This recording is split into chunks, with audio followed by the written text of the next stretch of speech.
Hey YouTube, I'm what, 80 kilometers outside of the city.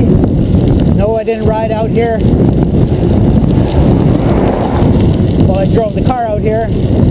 Just been riding now for a couple minutes. We're riding to Omit Canyon, which is a beautiful canyon in the area. Nothing like the Grand Canyon, but it's quite a beautiful place. The ride there is about 15K, and then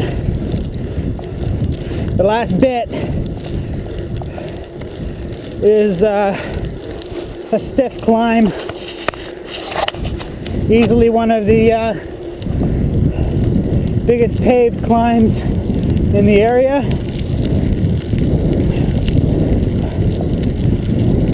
There are probably tougher climbs around here, but they all generally seem to be on gravel roads.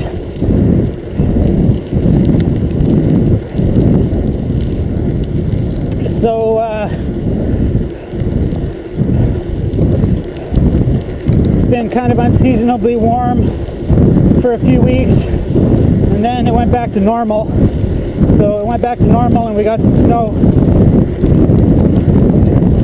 So all the snow was almost essentially gone, and then we got hit by another dollop.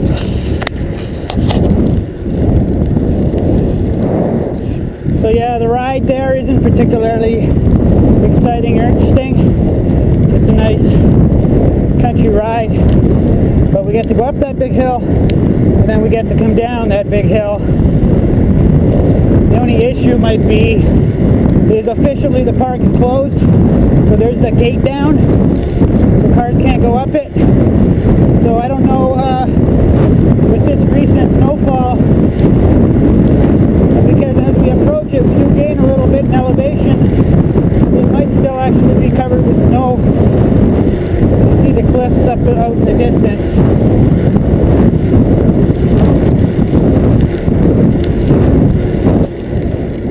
So Canada's longest suspension bridge is coming up, 500 feet, turn right.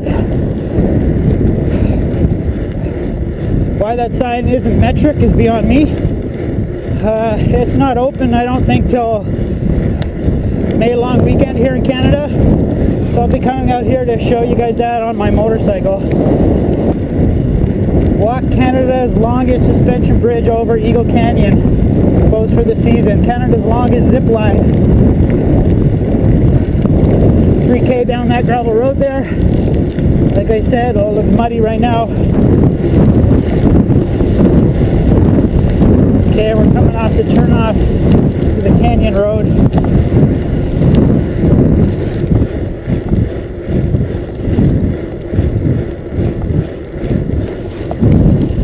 I'm going to come out here and explore that road later on. It's all wet yet, and looks like this road is snow covered. So looks like we'll probably be able to ride up it, but coming down, definitely not going to ride like a nut job.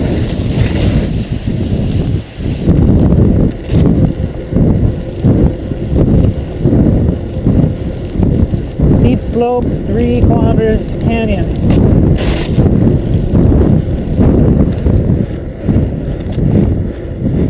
Is it really that long of an uphill? 3-kilometer uphill? Maybe a couple K, but only one, maybe one, less than 1 kilometer of it is really, really tough. Gate.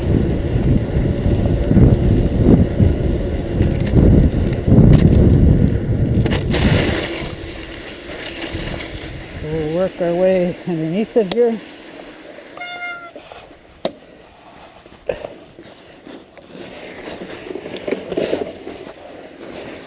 Oops.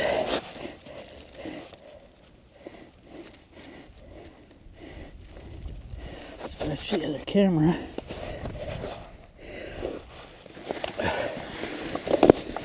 Okay, well, this will be a tough climb to do when it's paved, let alone covered with snow. So I don't know if I'll be able to ride up all this in these conditions. Put it in the middle chainring already.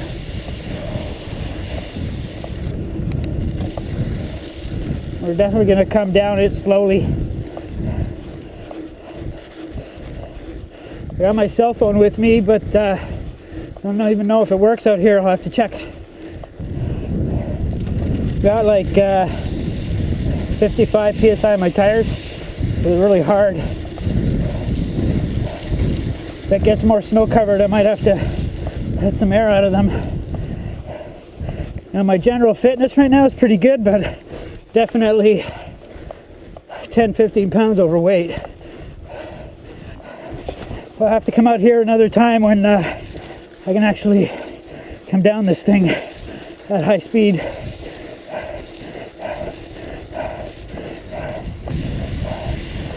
So we're the only people that have been out here since it snowed. There's no footprints in any of the snow. And nobody else has ridden their bike, which is not a surprise. I think it's about 5-6 Celsius right now. It was a little warmer in downtown Thunder Bay. We're right beside the lake. But the lake is way off in the distance, and we're gaining elevation. So it's a little cooler.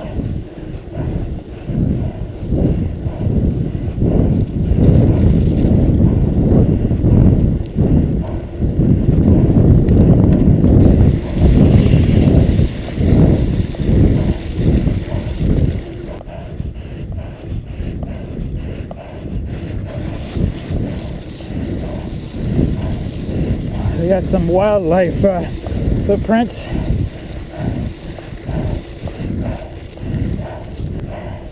Okay, I think where it turns right up that corner up there, I recall, is the hardest part. This is actually the first time I've ridden a bike up here.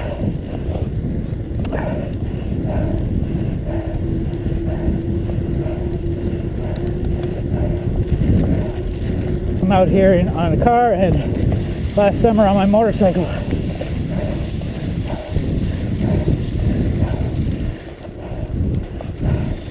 No, this isn't the toughest part. Definitely pitched up a little, but I think it's this corner.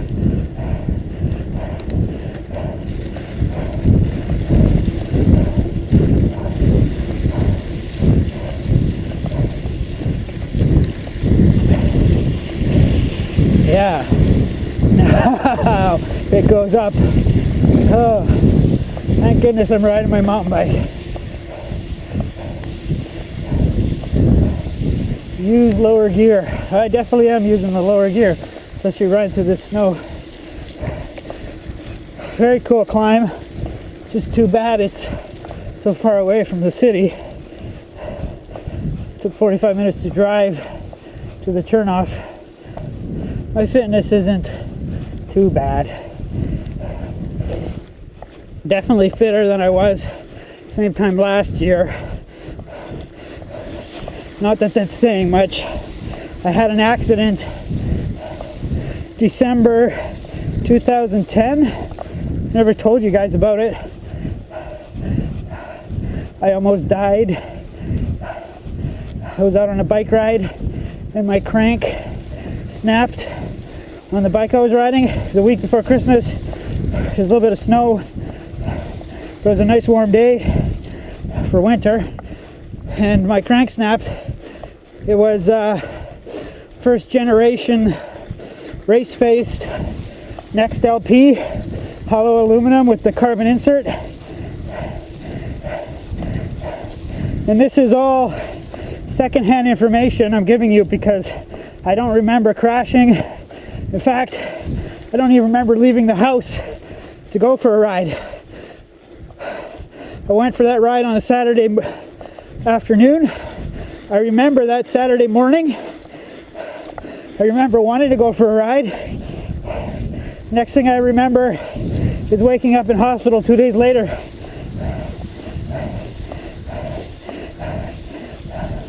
No, I did not have my helmet on. Have one on today. Throwing a cross-country ski toque.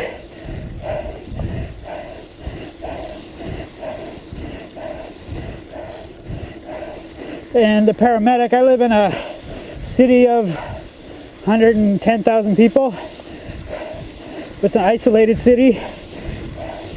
Everyone knows everyone. The paramedic that got called to the scene is an avid cyclist. So I ended up seeing him at a bike shop a few months later, and he told me the whole story. And he was nice enough to take my bike in the ambulance instead of leaving a multi-$1,000 bike at the scene for someone to walk away with. So yeah, my crank snapped. I must have been out of the saddle when it happened. Took a header, smashed my head, skull fracture, some brain swelling. I spent a week in hospital. But man, laying on my back for a week, 24 hours a day, and then after that, I still wasn't quite right. Concussion and stuff. I tried going right back to work, but I couldn't stay on my feet for more than a few hours. Laying on your back 24 hours a day for weeks on end is not good for you. When I was finally, well, my doctor didn't want me, well, my neurosurgeon, I had a neurosurgeon, didn't want me exercising for a good couple months. Didn't want me to elevate my heart rate and blood pressure and stuff like that.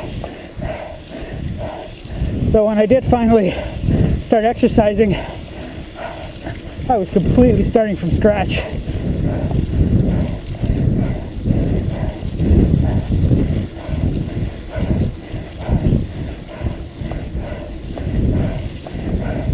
So I do have some lingering after effects of the accident. I lost a little bit of my hearing in my right ear.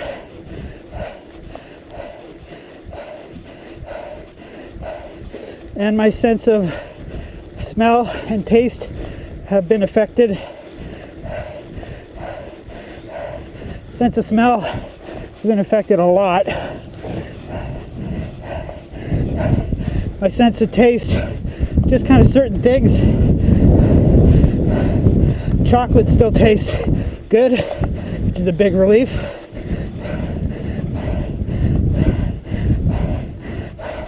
But spicy foods, some spicy foods, I can sense the hotness, but can't sense any flavor. That was the toughest part we just did right there. I was talking the whole time. So, once we get to the top here, it goes downhill to the main parking lot. And then it's a path to the actual canyon.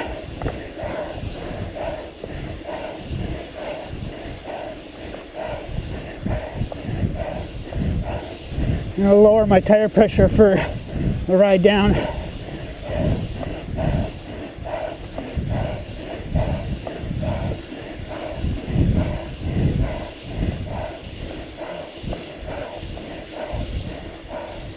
Kind of cool that it's covered in snow.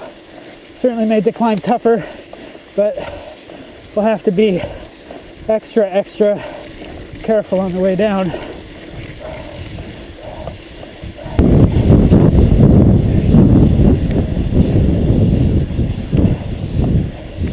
Yeah, apparently when the paramedic came, a guy that I know, and he took me in the ambulance and started peeling off my clothes. I wouldn't let him. Apparently I had a violent episode. He had to sedate me. And I apologized to him for that. I don't remember anything. And trail over here too. And apparently when I got to the emerge, same thing happened. I got violent and I had to be restrained. They had to bring in the security guards to restrain me. I'm not a particularly big guy, but I guess when the adrenaline's going, you can be pretty tough. I remember nothing of it at all, which is kind of cool because since I don't remember the pain of crashing, because apparently I was conscious right after the accident, because a citizen who came upon me, I was talking to them, and I actually, one of the first things I said was, well, they came upon me and apparently I was bleeding out of one of my ears quite profusely, and there was a big stain of blood, pool of blood in the snow. But one of the first things I asked him to do was actually to call my father to come pick up my bike, because I knew something wasn't right, and I didn't want my bike to be stolen, even though I was close to a life and death situation. Cyclists are like that. Isn't it the same way when you have a bad crash, you're a group of cyclists, especially mountain bikers, you have a bad crash, and you go up to the guy, and you're, you all right? You all right? And then the first thing he says, how's my bike?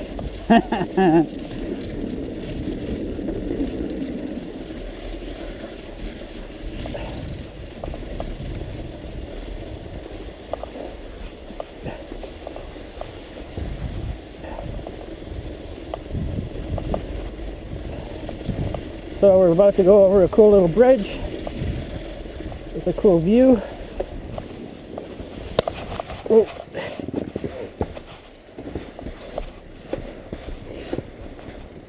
Yeah, it hasn't melted as much here, I guess, because the air temperature underneath the bridge is so cold.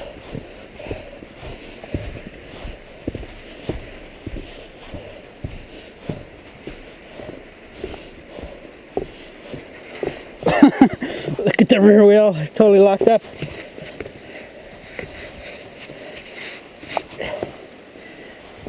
Wet, sloppy snow, holy cow, made my gloves soaked.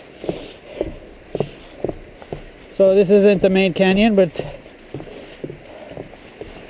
nice view, big tree.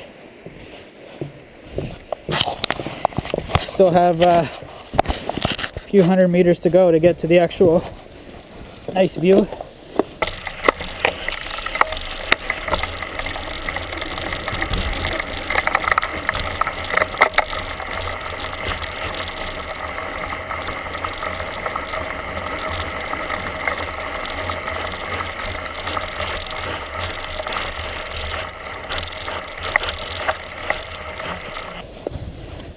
It's not nice snow to pedal through.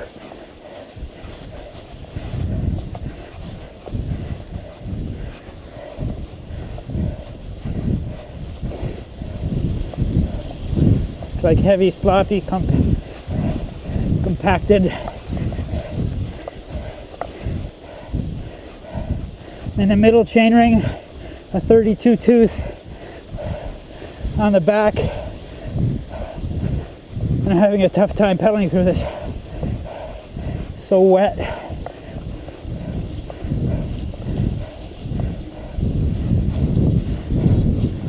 Okay, so we're coming out on one of the viewing platforms.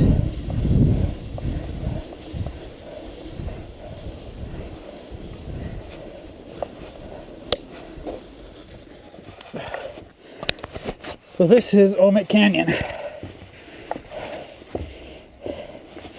Let's see which of my Camera's died here.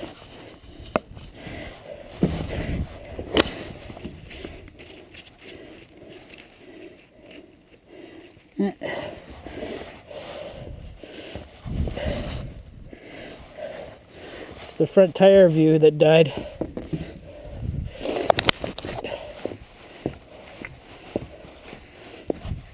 So Omit Canyon.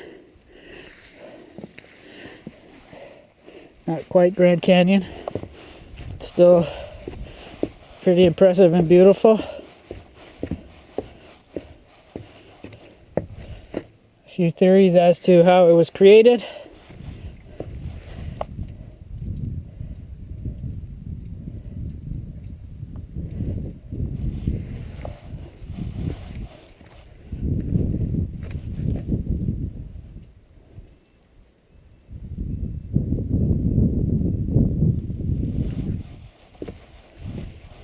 And that's the view east. No, sorry, west. So actually, when I was a kid, when you used to come out here, they didn't have any of these viewing platforms. They didn't, basically you walked right up to the edge of these cliffs. And now they have basically strict rules. Not that there's anybody really monitoring. They don't want you walking off of the trail. The other thing, there's all kinds of crevasses all through the area here that you can easily fall into, and they're quite deep, and you could die. I'm not sure if anybody has died out here. You can hear water melting and creating little waterfalls. Looks like it's the same spots every year. They've been cut into from the looks of it by the water. There's one more platform we're going to go check out over there, and then we're going to head back down.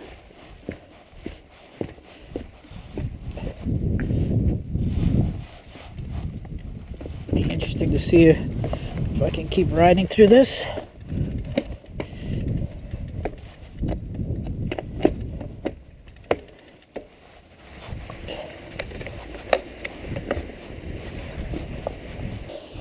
Snow like this, you got to concentrate all the time, because your front tire can go whip out from underneath you in any direction.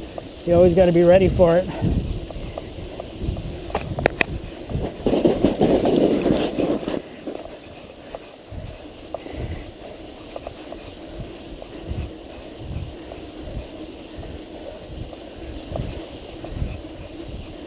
Haven't seen any bear tracks, which is good.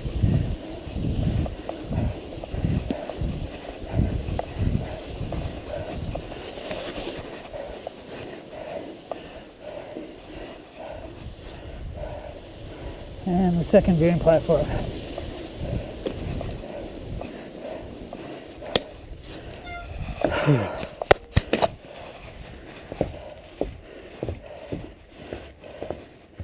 So we came from around the corner over there where the other platform was.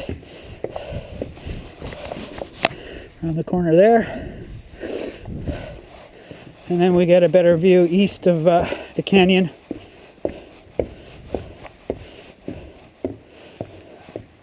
So there must be a bit of a creek with runoff that runs down over there. Also, down at the bottom, there's actually plant life that shouldn't be growing this far south.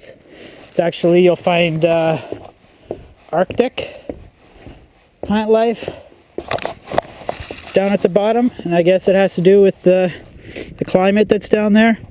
It would only get a few hours of sunlight a day, and I guess it's cold down there. Yeah, so we're 1,000 kilometers away from the subarctic tundra where we are here, but there is plant life that only starts growing in the subarctic tundra. You'll find at the bottom of this canyon. So in essence, well, I guess what they're saying is theoretically there's 1,000 kilometers of flora difference between the top of the canyon and the bottom.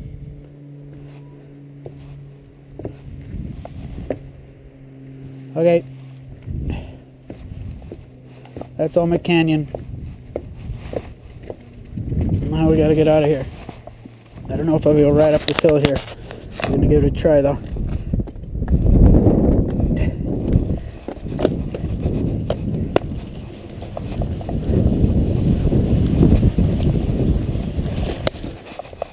Almost.